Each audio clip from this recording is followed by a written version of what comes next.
വാ വാ ചേച്ചി.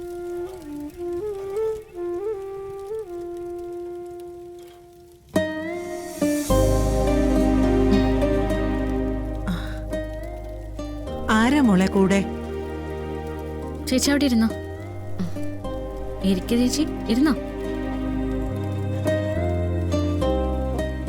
എന്തു പറ്റി മോളെ? അമ്മേ, ഇത് ചന്ദ്രിക ചേച്ചി. ഞങ്ങളിപ്പോ വഴിയിൽ വെച്ച് കണ്ടതാ.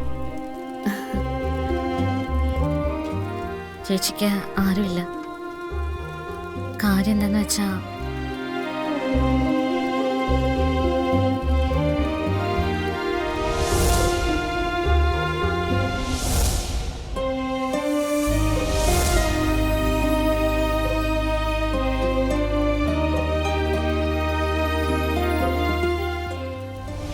മോളെ, പറ്റുമെങ്കിൽ എനിക്കൊരു ഉപകാരം ചെയ്യൂ.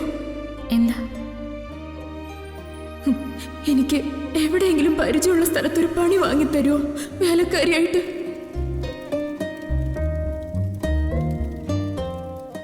ജോലി എന്തെങ്കിലും ഉണ്ടാവുമെന്ന് ചോദിച്ചപ്പോ ഞാൻ ഇങ്ങോട്ട് കൂട്ടിക്കൊണ്ടു പോന്നു.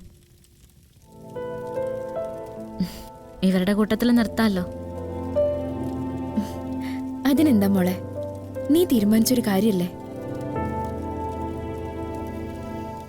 നോക്ക് ചന്ദ്രികെ, കാര്യമൊക്കെ ശരി.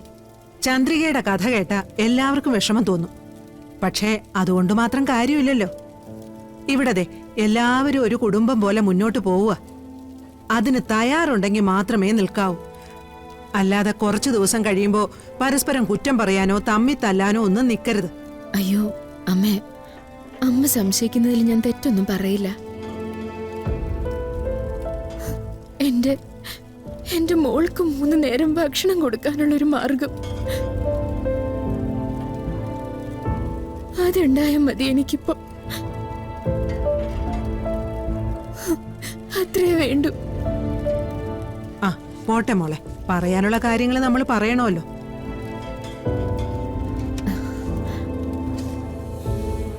ചേച്ചി, ഇന്നു മുതൽ നമ്മുടെ കൂട്ടത്തിൽ ഒരാളും കൂടി ഉണ്ട്. ചേച്ചി അങ്ങോട്ട് ചെല്ല.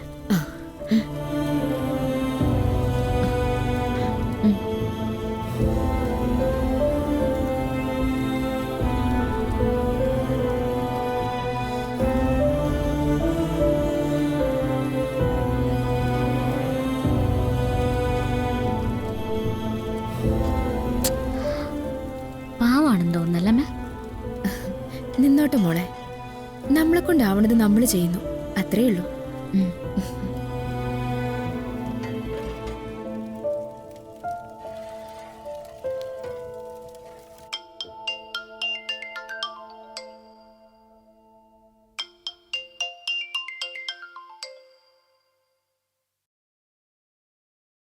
ഹലോ,